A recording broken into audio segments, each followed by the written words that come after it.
Hey there, it's me, Joe Polyak with Rise Homes, local San Francisco Bay Area real estate agent, and today I'm going to talk about a couple of the the California propositions that look like we are close to, very close to, or pretty much have already found out about the results, whether they've passed or have not passed. If you like this video, please don't forget to subscribe, hit the like button, comment, share, etc. So we're going to talk about the three props that have to do with the local San Francisco Bay Area and California real estate as a whole. And so that's going to be Prop 15, Prop 19, and Prop 21. So let's start with Prop 15.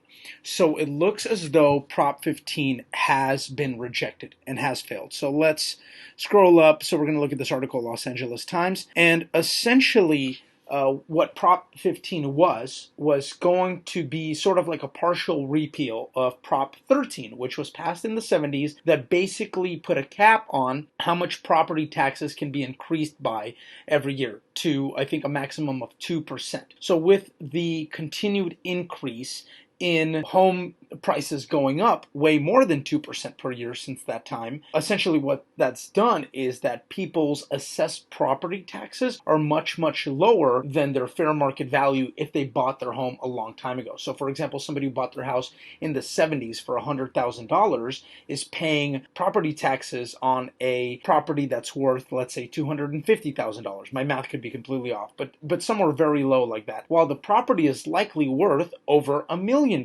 in places like the San Francisco Bay Area, LA, etc. That also applied to businesses, and that also applied to commercial real estate. And so what Prop 15 aimed to do was repeal that for commercial properties. So those are properties that are, the proponents of Prop 15 said, are going to be owned by big corporations or very wealthy landlords. I believe that there is a limit that if it was over $3 million assessed value or something like that. I don't have that in front of me, but that's something that you should double check on what it was. But either way, it's failed. So it did not pass, and the main reason probably why it didn't pass is because just a lot more money was spent into the no on Prop 15 rather than yes on Prop 15, in my opinion. So it did not pass, and so property taxes and Prop 13 is going to essentially be, property tax laws and Prop 13 is essentially going to be unchanged for now. But you can rest assured that people are still going to be fighting, especially in our state,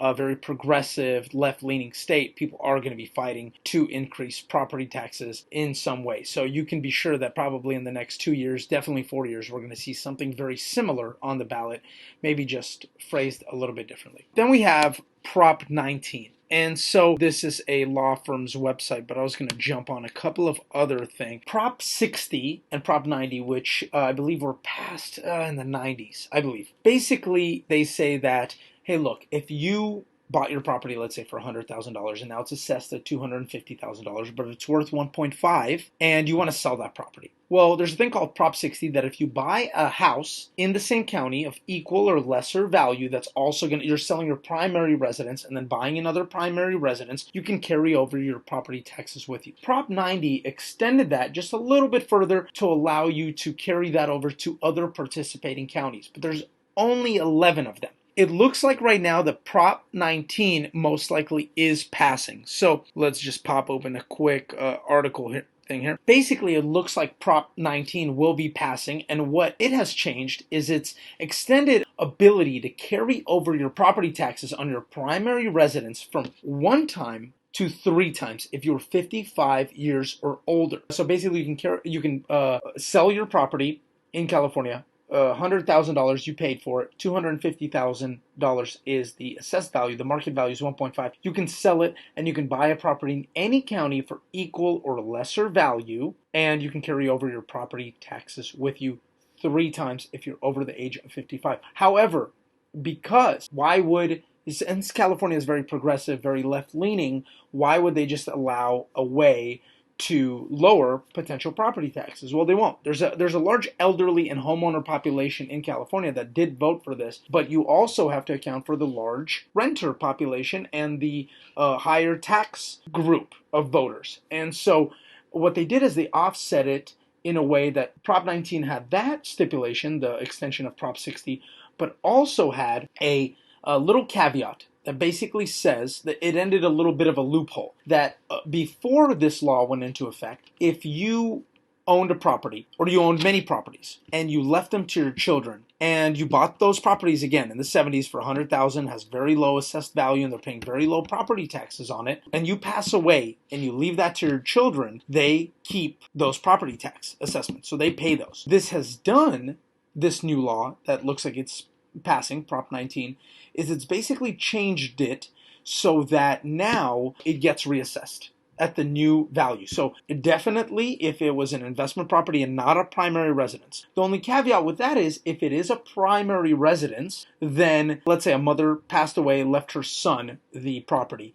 If it's the mother's primary residence and then it turns into the son's primary residence, I believe there is an exclusion up to $1 million. That up to $1 million is not counted. Let's say it's assessed at $250 and she passed away, mother passes away, leaves it to her son, and the property is worth 1.5 fair market value today, roughly, then $1 million of that is taken away, and you add 250 plus the 250 difference, and that makes it $500,000 assessed value. I think that's how it is, but again, double check on that. It's hard to keep track of all this stuff, but I believe that's roughly how it's changed. So now, maybe for realtors like myself, that could mean we sell more homes. I believe that this would cause more people to be selling their homes because now you have the ability to carry your property taxes with you anywhere. So for example, if you sell your house in San Mateo and you want to move to Santa Barbara and retire there, or you want to move to a similarly priced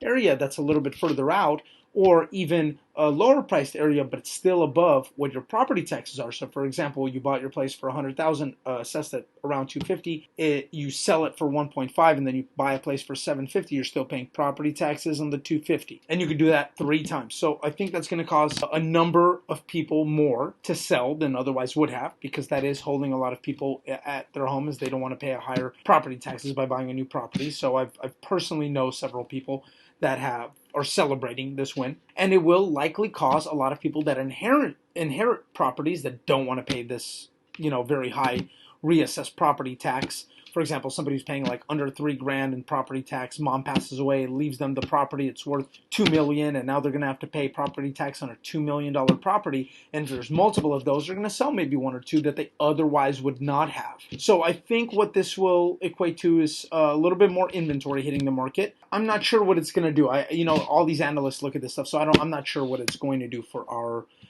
budget and our California, revenue coming in from taxes, things like that. Now, number 3 is Prop 21. So this was the new rent control measure it looks like has failed. And so what Prop 21 would have done is basically did a partial repeal or a full repeal of Costa-Hawkins, which is a law that stipulates that properties built before, a statewide law that put a cap on rent control that basically said that properties built after a certain year, 1995 statewide, but I believe it's different for each county or city that enacted the rent control. So for example, San Francisco, any house built after single family home or condo built after 1979 is exempt from rent control laws. This law, Prop 21, would have essentially repealed that and said that any home older than 15 years, condo, single family, anything, will have rent control imposed on it, or can have rent control imposed on it. And so this is obviously a big deal for a lot of tenants and a lot of landowners. What this law did not pass, so it does not change anything. So right now, cities still have their rent control laws just as they did. And in San Francisco, it's properties built before 1979, or properties 1979 and before, I have to double check on that as well, are not exempt from rent control. Properties built after